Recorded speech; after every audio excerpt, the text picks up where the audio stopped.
रोहित शेट्टी के डायरेक्शन में बनी सूर्यवंशी पैंडेमिक के बाद सिनेमाघरों में उतरने वाली पहली बड़ी फिल्म है। अक्षय कुमार की ये फिल्म बढ़िया कमाई कर रही है। ऐसे में इस फिल्म की महत्ता बढ़ जाती है क्योंकि कोरोना वायरस के डर से लंबे समय से घरों में कैद पब्लिक अब सिनेमाघरों में फिल्म देखने जाने लगी। सूर्यवंशी की कमाई इसी ओर इशारा करती है।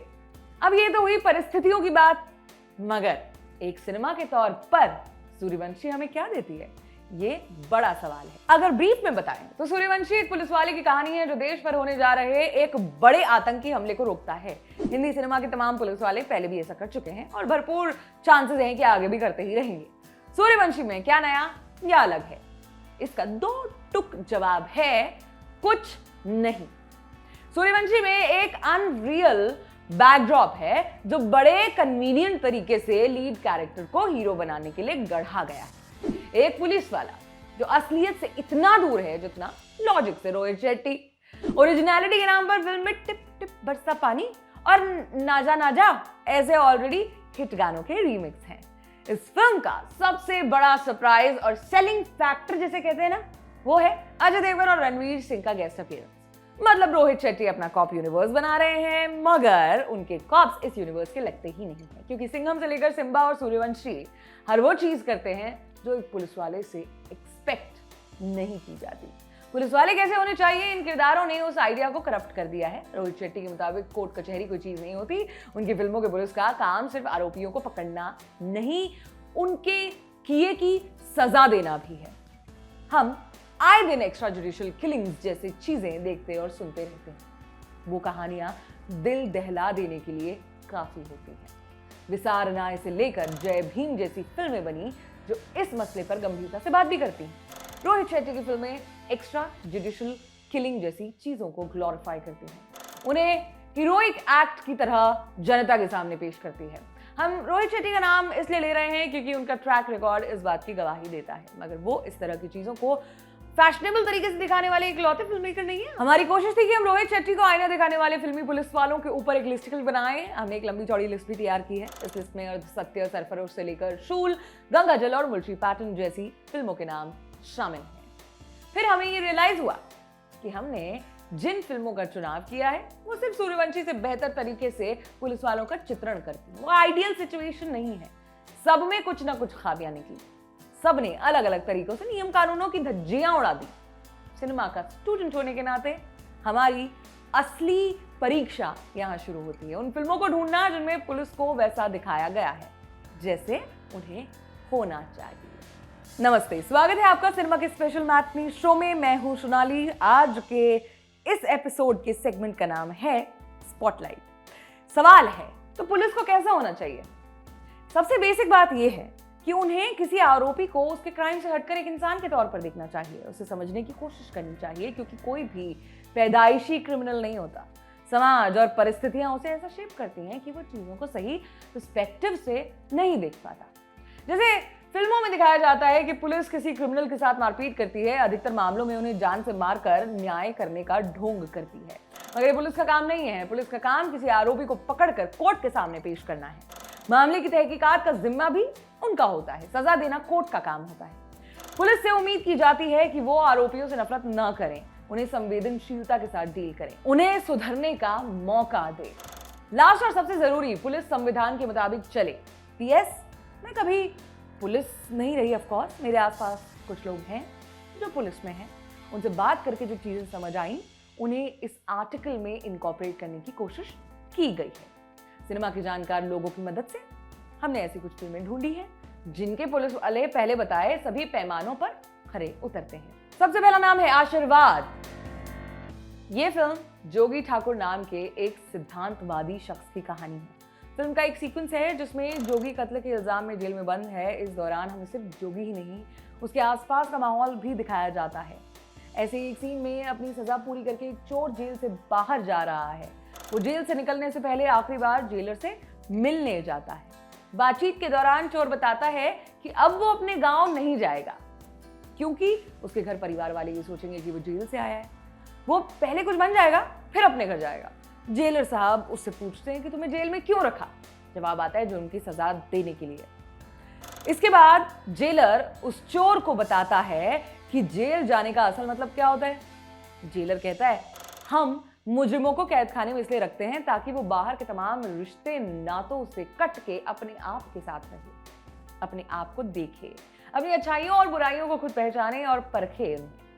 जेलर को उस चोर से ये सब कहने की कोई जरूरत नहीं थी। वो फॉर्मेलिटी पूरी करके चोर को छोड़ देता, मगर जेलर सुपर नहीं, सेंसिबल कॉप है। उसकी कही हुई वो बात, गलती और उसकी सजा के बोझ तले दबे चोर को जीवन को अलग नजरिए से देखने की समझ देती है। उस चोर को लगता है कि कोई है जो उसे चोर नहीं, एक इंसान के तौर पर देख रहा है, उसकी व्यथा समझा और साझा कर रहा है। दूसरा नाम है मुंबई मेरी जान का। ये फिल्म 11 जुलाई 2006 को मुंबई लोकल में हुए 7 ब्लास्ट के नेपथ्य में बुनी हुई है। इसमें यह दिखाने की कोशिश की गई थी कि ब्लास्ट ने मुंबई के लोगों को किस कदर प्रभावित कर दिया और इस हमले के बाद उनकी जिंदगी कितनी बदल गई। इस कहानी में अलग अलग सोशल बैकग्राउंड से आने वाले लोगों की कहानी दिखाई गई थी। इसमें 2 पुलिस वाले भी शामिल थे, तुकाराम पाटिल और सुनील कदम। फिल्म में एक सीन है जहां बम ब्लास्ट का एक आरोपी पकड़ा जाता है। उसे टीवी पर देखकर थाने में एक पुलिस वाला कहता है कि ऐसे लोगों को मारना ही चाहिए। कदम की ठनक जाती है। वो पूछता है क्यों? तो पुलिस में इसलिए। दूसरा पुलिस वाला कहता है हाँ। सुनील कदम उसे समझाने का और हड़काने के मिले जुले भाव से कहता है लेकिन है तो आदमी ही ना। मेघवाड़ी पुलिस थाने में मैं उसके साथ 3 महीने था। मेरे को कभी लगा नहीं कि वो ऐसा कुछ करेगा। 2 सेकंड लगता है शैतान आदमी के अंदर घुसने में और उसी 2 सेकंड के टाइम में ही सब गलती हो जाती है। डॉक्टर पेशेंट पे रेप करता है, कंपनी का मालिक सेक्रेटरी पे रेप करता है। शैतान हम सब के अंदर होता है। माना कि काम है हमारे डिपार्टमेंट का कि होते हुए रेप को रोकना है, लेकिन हमारे में से कोई करता है तो जो करने का है एकदम उसका उलट करते हैं। इस सीन को देखकर ऐसा लगता है मानो एक रियल पुलिस वाला फिल्मी पुलिस वाले को बता रहा है कि उनकी ड्यूटी क्या है। पुलिस डिपार्टमेंट जैसे काम करती है। सुनील कदम उससे परेशान है, मगर वो अपनी ड्यूटी पूरी ईमानदारी के साथ कर रहा है। वो बम ब्लास्ट कर सैकड़ों लोगों की जान लेने वाले के प्रति नफरत का भाव नहीं रखता है। वो मानता है कि उस शख्स से गलती हुई है, मगर इसका मतलब ये नहीं है कि वो आदमी ही नहीं रहा। वो चाहता है कि उसकी गलती की सजा उसे मिले, मगर वो सजा उसे कोर्ट दे, पब्लिक या पुलिस वाले नहीं।